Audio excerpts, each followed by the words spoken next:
بعد سلام إلهي بمهد سكله سبحانه وتعالى إلهي بينو مهد علينا مركز طوع إنه جمع يسقون ما ده ما دام إنه من مسلمان هاي إنه إلهي مهد نقنه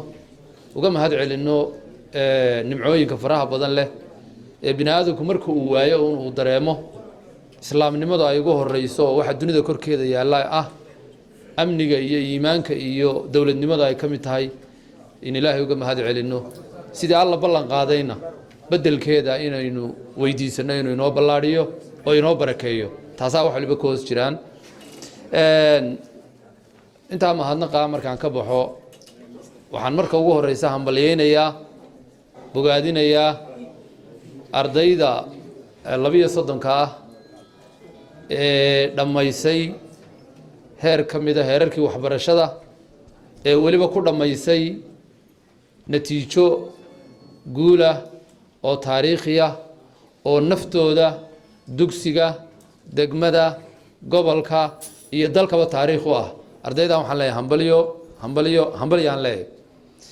المرلبات كا أرديجي هالكن كهذا رنتي وحصي إن قاتين وندي يتلادي يتصاليه مامولك دكسيجا كمعلمين تيجي قبلك بقى runtii maan xasuusnayn anigu maalinta uu sheegayo ee aan xiisada u galay ama aan talooyinka siinayay sababtoo ay tahay gobolka dhan maalin walba waxaan ka galaa talo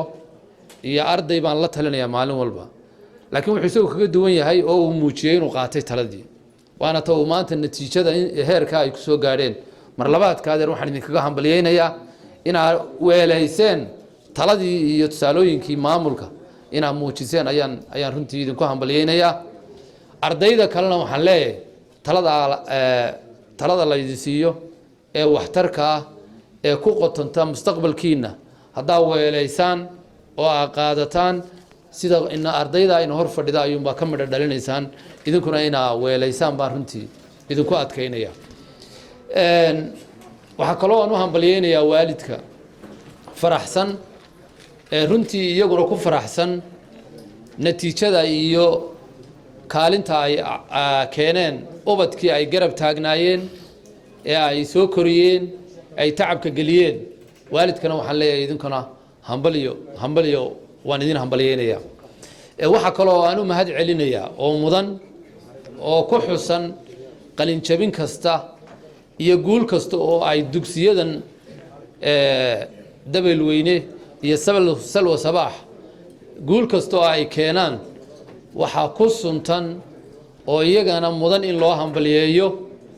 guddida dan iyo duco ee runtii dhabarka u ridatay ee lafdhabarka u ah natiijooyinka iyo guulaha loo dabaaldegayo iyagana waxaan leeyahay taariikhda idin xusi doonta waanan u hambalyeynayaa waxaanay muujiyeen dadaal iyo karti ku dayasho mudan bay muujiyeen bulshada kale runtii Somalilandna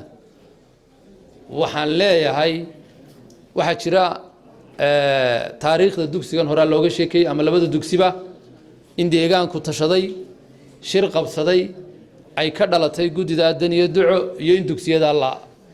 seeska loo dhigo waa lagu guuleystay waana laga midho dhaliyay wixii wanaagsan waa la iskaga daydaa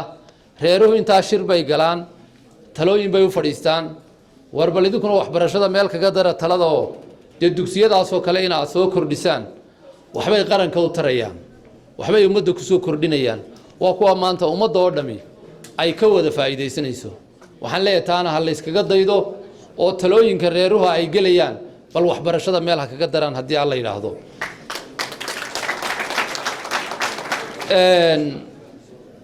waxa wali runtii uu ku socdaa iyadoo Somaliland oo dhamay labadii dugsiba ka faa'iideysato iyadoo gobol kasta looga yimaado haddana contribution-ku wali wuxuu ku socdaa contribution-kii deegaanka waxaan leeyahay taana mar haddii laga wada faa'iideysanayo deeyaan dan iyo duco lagu eegine Somaliland oo dhan contribution-kana ha ka wada qayb gasho maadaama midhihiiba la wada intifaacsanayo taana waxaan soo jeedinayaa bulshada reer Somaliland baan soo jeedinayaa waxa kaloo iyaduna taariikha oo aan doonayaa inaan xuso oon hoosta ka xariiqo maamulihii hore oo halkan isna maanta fadhiya oo nin weyn oo rog cadaaya oo tacab badan geliyay inuu halkan soo gaarsiiyo midhahaana tacab badan waa aragnimo iyo khibrad ku lahaa isagana taariikh bay u tahay waanaan u hambalyeynayaa waana taariikh aan loo ilaawi doonin isagana waxa taariikh u ah in maanta raggii uu soo tababaray uu ku wareejiyey oo uu isaguna xagga dambe u fadhiyo oo taladii iyo waayeelnimadii uu la daba fadhiyo iskuulku maanta inuu leeyahay laba maxaan ku dhaahdaa maamulo uu leeyahay odaygii oo xagga dambe u fadhiyo oo taladii iyo waayeelnimadii la fadhiya raggii uu tababaray ee uu ku soo tabcayo iyaguna maanta gacanta ku haya isagana taariikh bay u tahay taariikhdaana xusi doonta haddii aan la yidhaahdo waxaa kaloo iyaduna aan xusayaa degmada shiikh oo degmo aqooneed ku suntanayd taariikhda aqoonta bulshada la isku yidhaahdo soomaali oo dhan inay taariikhdeedii soo celisay oo iyaduna ay natiijadii imtixaanada ee sanadkii dhowaa ahayd degmadii ugu sarreysay taana waa u hambalyeynayaa degmada inay soo celisay taariikhdii aqooneed ee ay lahayd ay ku suntanayd waxaa kale oo soo kordhay dugsigii shiikh ee sekondariga ahaa oo runtii imika ay faara gacanta ku hayso laakiin magacii hore uun dadku weli sii haysto soos loo yaqaan laakiin imika waxaa la yidhaha faara secondary oo ay faara gacanta inoogu hayso taya ahaan wuxuu ahaa dugsi keliya uu markii hore ahaa qarankeennan oo dhan waxaan maanta ugu bushaaraynayaa qaranka in madibuu inugu ahaaye isna uu madi ka baxayo uu ku soo biiray dugsi labaad oo la taya ah oo la yidhaha salwa sabaax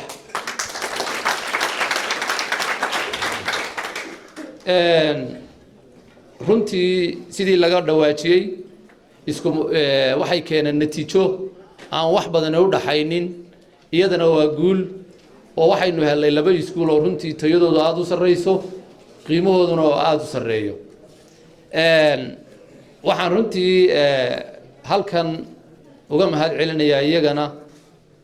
dadkii waxtarka faraha badan iskoolarshibada waxtarka kale kaga dhawaaqay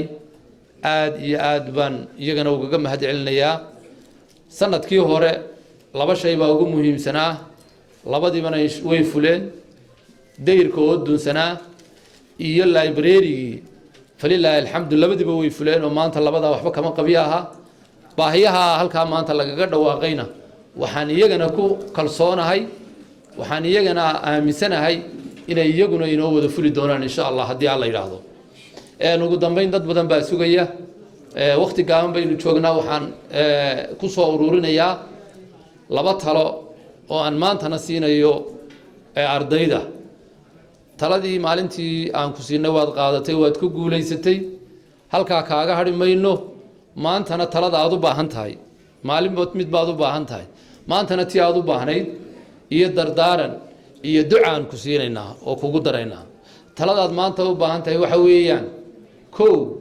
waxa ugu qaalisanay maanta aan kugula talinayaa waxa weeye majuur baa tahay qaangaadh baa tahay ilaahay xadhiggiisa inaad qabsato